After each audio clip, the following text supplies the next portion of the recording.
everyone. Good morning and welcome back to this week's edition of the GNAT-TV News Project Summer Edition. I'm Griff McClellan, and once again I'm pleased to welcome with me the GNAT-TV News Director, Andrew McKeever. Andrew, what can you tell us? What's been going on this week that people should know about?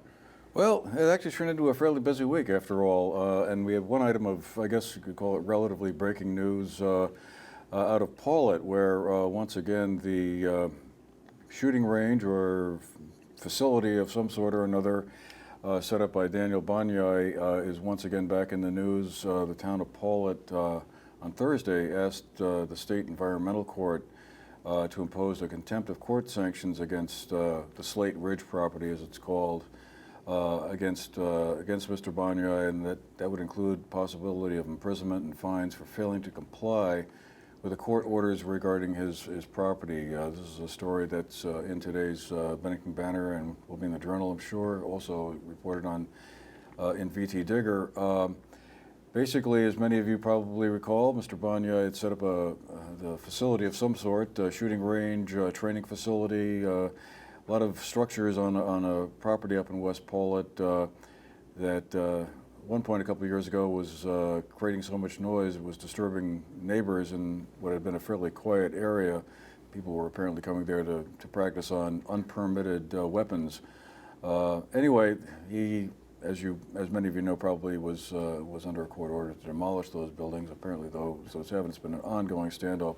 There's been a lot of social media threats and other stuff going on. So one more step here perhaps towards bringing closure to this, but it looks like there's still a ways to go because Mr. Banyai has been, shall we say, highly reluctant, it would seem, to comply in an expeditious way with the court orders. But anyway, worth paying attention to because it certainly, this is a story, as many of you know, attracted national attention in the national media, so we've been following it closely as well. Meanwhile, in other news, the Manchester Library recently appointed Ed Surjan as its new executive director. It was announced by the Board of Trustees from the library. Meanwhile, Surjan previously served as library director of a prep school in Connecticut and will officially assume his new role come mid-August. He is succeeding J. Violet Gannon, who previously served as the executive director of the library. So this is pretty exciting to see a new executive director come into Manchester. One other note on comings and goings while we're on the subject, some of you may have already seen, we did a story on Jesse Piles, who was the executive director up at the Smoky House Center in Danby. Jesse stepped down. His last day was Friday, July 15th. He had been the executive director there for 9 years, moving on to new things, but they had a blueberry pick and pick party with a lot of music jam going on, and anyway, you can watch the segment either on our website or on one of our channels, 1074, 1084, 1094. But people come and people go. One other thing two other things actually, just wanted to stick in there real quick. Folks in Dorset will want to listen in perhaps on Tuesday the 26th, when the Dorset Planning Commission will be having a work session on the proposed overhaul of the town's zoning regulations. This is a process that still has a way to go. There were 2 public meetings held, one in June, one earlier in July, to talk about some of the changes, which are actually, there's more than just tweaking going on, I guess. We'll learn more about it a little bit next week, but in case any of you folks watching from Dorset might want to kind of learn what the Planning Commission is thinking about, you might want to check out that meeting, which will be on Zoom and online. You can get the Zoom link on the Dorset Town website, and we'll be following that along as well. We have also done a couple of stories on the broadband build-out under the Communication Union District framework here in Bennington County. Southern Vermont Communication Union District has been working with Consolidated Communications to bring high-speed broadband service to underserved parts of Bennington County, or even the served parts of Bennington County. They'll be stringing wire all over the county over the next couple of years, and the level of service will be markedly faster than what I think many people are used to. Anyway, they are starting down the southern end of the county. They've begun building out in Bennington, and on the 27th they're going to be having a launch event at the Pownell Library. Switching gears now, as most of you know by now, the Vermont primary is coming up very, very soon, just a matter of weeks, the date being August 9th. As of now, in the state of Vermont, 41,000 people have already requested early ballots. So please, remember to get out there and vote. We say it every week, but it's very, very important. So please, don't forget to vote. Let your voice be heard. Meanwhile, Andrew, what can you tell us about this upcoming primary and what names should we be familiar with? Right. Well, and just a brief note before I forget, out of those 41,000 ballots that have been requested, 11,000 have already been turned in. So people are paying attention clearly, although we got a long way to go. A couple 100,000, I think, yet to happen. We have our elections page set up there on the GNAT website that folks can go to watch all of these. We talked with several Republican candidates, Gregory Thayer and Joe Benning. They're running for Lieutenant Governor in the Republican primary. Also had a chance to talk with Gerald Malloy, who's one of the Republicans running for the U.S. Senate, and Anya Tino, who's a Republican running for U.S. Congress. And also had a chance to talk to Patricia Preston, who's running in the Democratic primary for Lieutenant Governor. You know, the Senate race where Peter Welch is hoping to move up, I guess you could say, from Congress to the Senate has certainly been one that's drawn a lot of attention. He has two competitors in the Democratic primary there, Isaac Evans-France and Nikki Thron. There's also a Progressive Party candidate, Martha Abbott.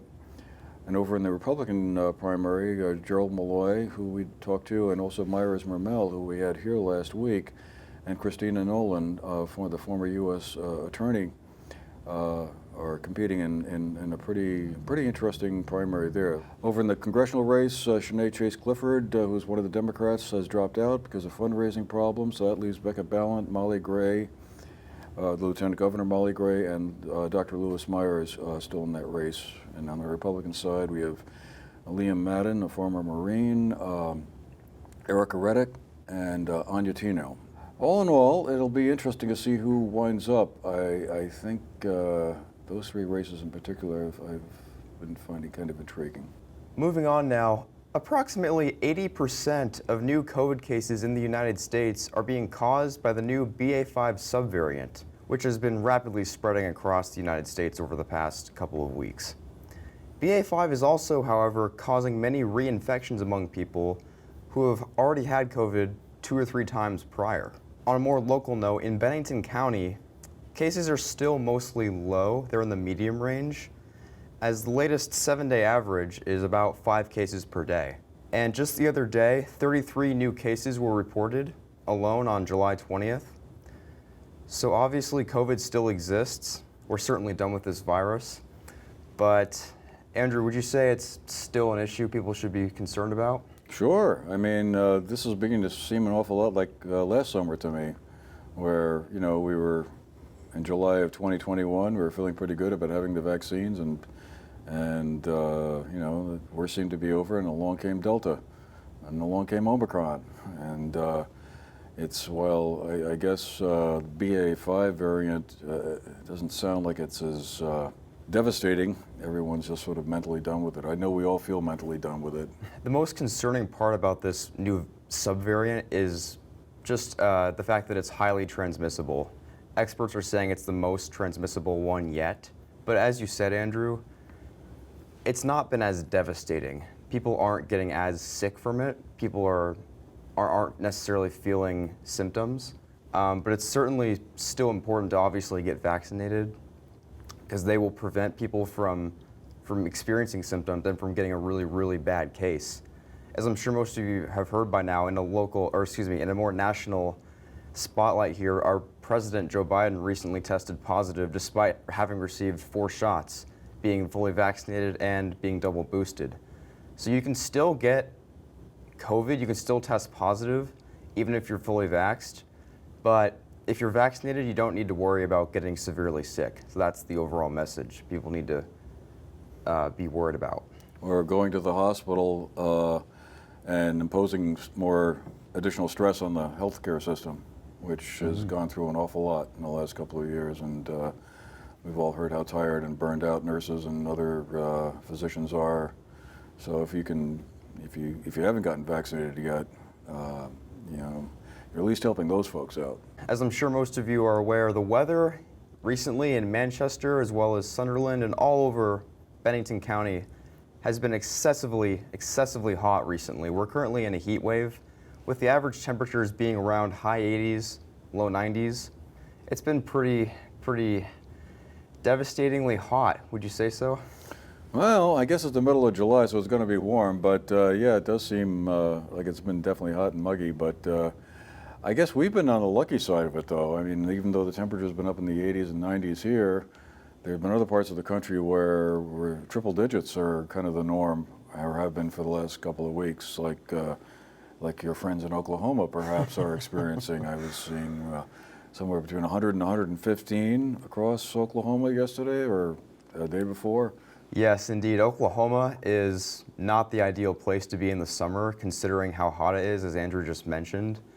In this state where I go to school, average temperatures are ranging from about 106 degrees to 115, all throughout the state. We can't forget to mention upcoming local events by visiting GNAT's page at gnat-tv.org/events. This is the biggest resource you can find out there with all the events coming up in the next few days, weeks, and months right in front of you. For example, this upcoming weekend, we've got the Dorset Farmers Market to go visit.